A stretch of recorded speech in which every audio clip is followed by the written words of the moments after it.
And welcome back, guys. With a record of 50-32, the Dallas Mavericks are our ninth place team in the Western Conference, with the additions of, this is a pretty good one, Wesley Matthews, Javale McGee, Zaza Pachulia, and Deron Williams finally coming home, and losses of Tyson Chandler and Monte, it's spelled Monta, Ellis. This is a team that they keep having this revolving door at center. The answer always seems to be Tyson Chandler, but they always seem to get rid of him. Now they have Shackton and Fool, Javale McGee, and a little bit underrated center, Zaza Pachulia. Maybe let's start there. Justin, do you think their center situation is good enough to be a playoff team? Right now we have ninth best, and I think that may factor into our decision.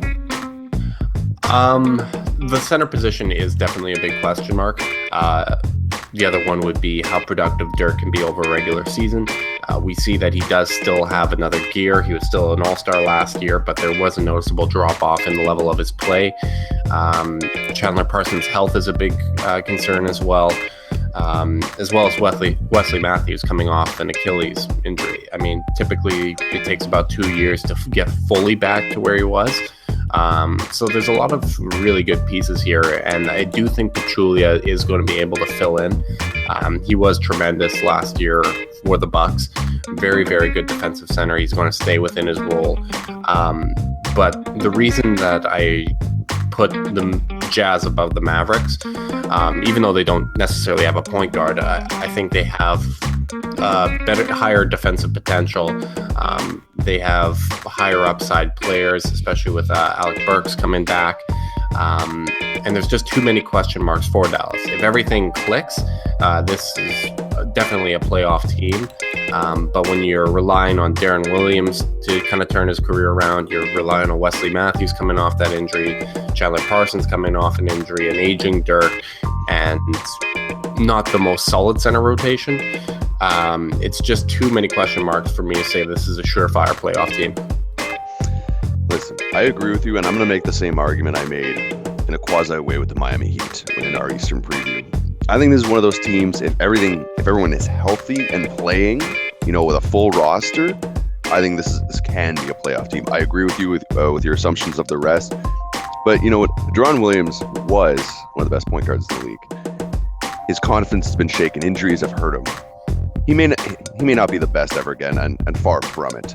But his ability to come in, be motivated, playing at home, playing for the franchise he's been wanting to play with for a while, I think that could push him across. Wesley Matthews, weirdly, they gave him that extra year and money once he got hurt. But I don't know. I'm just looking at this team, and I'm thinking Deron, Wesley Matthews. I'm like, when they're on, they can be really good. I mean, not superstars. They can be pretty good. So can Chandler Parsons. So can Dirk.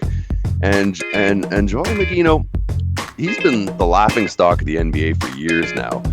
What if, with all that length and talent, he decides to just somehow put it together? And I know there's different intangibles, right? Like, certain people have athleticism, certain people have length. Completely lacking basketball IQ hurts him.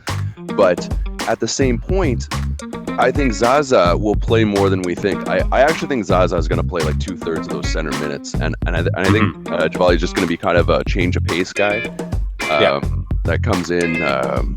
Maybe I'm watching too much fantasy football, but as that third down back, and just comes in and wreaks some havoc. Because I think Javale McGee in small minutes can be athletic, block some shots, cause some chaos, ignite some fast breaks, even if by accident.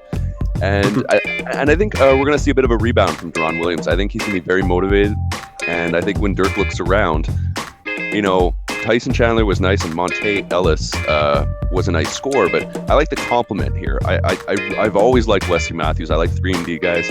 I like the ability. Deron Williams throughout his career has been a high assist man. He's maybe had some other issues, but I think they can score. I think they can kind of defend. And if all the pieces run right. Okay, if you have to gut feeling it now, we're both in agreement at the 9 here. You say, is it a better or worse than 50-50 chance they sneak into the 8th? I'd say slightly worse. I'd give them about a 40% chance to make playoffs. I do think there are a lot of really good pieces there. Dwight Powell is a guy that we haven't mentioned. I think he's going to have an impact with them. They drafted well as well. So there's definitely potential for them to be a playoff team, especially when you look at Utah being a pretty young and unproven team.